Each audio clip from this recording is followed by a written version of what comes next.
हमने बचपन में एक कहानी सुनी थी कि एक पंडित जी थे, कथा सुनाने जाते थे। हमारे अखिलेश पंडित जी सुन रहे हैं। बीच में क्या हुआ, 1 महीने का वो लग गया मलमास। कोई भैया पंडिताई का काम बंद हो गया। अब उनकी पंडितानी बड़ी दुखी हुई।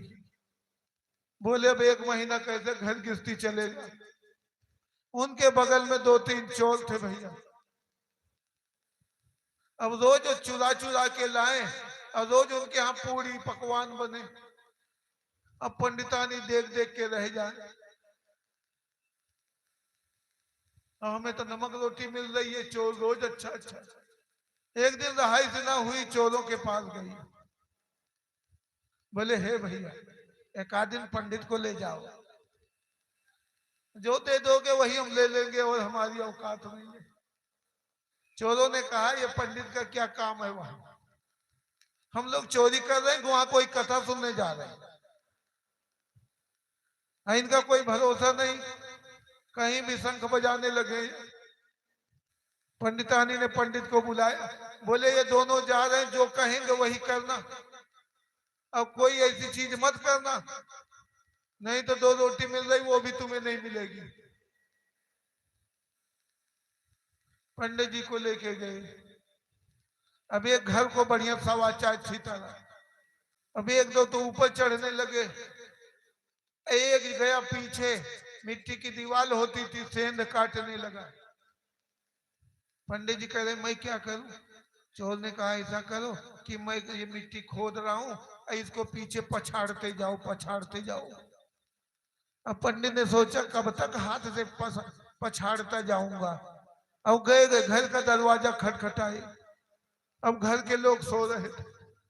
आधी रात को दरवाजा खटकाए तो आंख मींजते हुए घर के मालिक बोले कौन हो पंडित जी, क्या चाहिए। अरे बोले एक फावड़ा हो तो दे दो, तुम्हारे पीछे सारे चोर सेंध काट रहे हैं, अब बड़ी देर लग जाएगी, इसलिए फावड़े से हम मिट्टी को पीछे कर देंगे। अब घर का मालिक सुना, हमारा ही घर खोदेगा और हम ही से फावड़ा लेगा। पंडित जी को चोटी पकड़ के अंदर ले गया, गुहार मचाई। अब पीछे जाके 2-4 चोर भी पकड़े गए, पंडित भी पकड़े गए। चोरों की तो भैया अच्छी धुलाई हुई। अब पंडित जी को 2-4 ही पड़ा, लेकिन कुछ दयालु भी बोले पंडित है भाई, वैसे ही कमजोर है, पतला दुबला, ये अगर ये फावड़ा ना मांगने आता तो तुम्हारा घर कैसे बचता। इसको कुछ दो, दान पुण्य तो कर दो। पंडित जी को 2-3 दिन का सीधा पानी मिल गया, दक्षिणा भी मिली। चोर तो पहले ही खींचे हुए थे। घर पहुंचे पंडितानी से, तेरा पंडित किसी लायक नहीं है, आ तो हम पिटपिटा के छूट गए, अब राम राम मैं इसको कभी नहीं ले जाऊंगा। अब पंडित कहने लगा अब क्या करूं भाई, तुम्ही ने तो कहा मिट्टी पीछे पछाड़ो। 2-4 दिन फिर भैया सीधा पानी में अच्छा घर चला।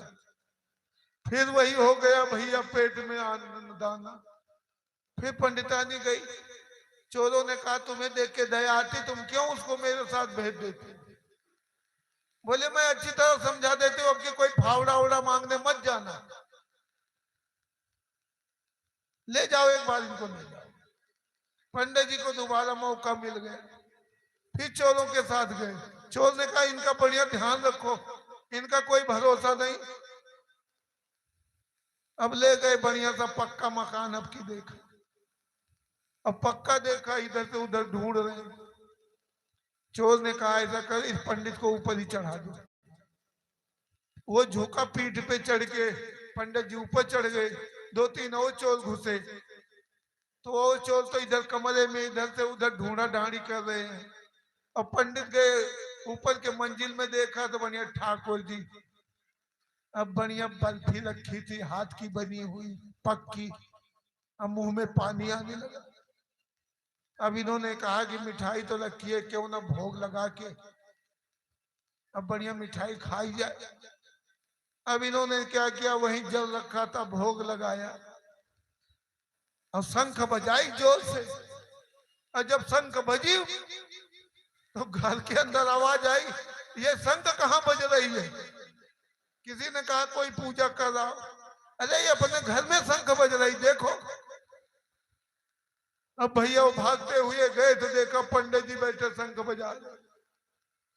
अरे पंडित जी यहाँ कैसे? अरे बोले भगवान को देखा, बल्कि देखा मेरे मुंह में पानी आ गया, तो मैंने कहा भगवान को भोग लगा दो, तुम भी आ गए हो, तुम भी भोग लगाओ, और जो 2-3 चोर तुम्हारे यहाँ चोरी करने में लगे उनको भी बुला लाओ, उनको भी प्रसाद दे दो। अब तो भैया पूरा घर ही घर उठ गया, घर में खोजा गए, तीनों चोर पकड़े गए, पंडित और पकड़े गए।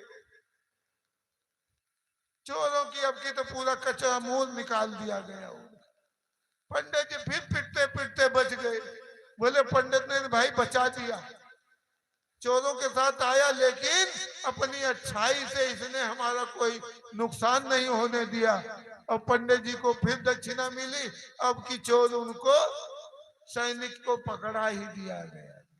ये कथा तो वैसे हंसी मजाक की है, लेकिन इससे यही होता है कि अगर आपके मन में अच्छापन है तो बुरा कर्म करने जाओगे तब भी तुम्हारे अंदर अच्छापन ही निकलेगा। जय हो।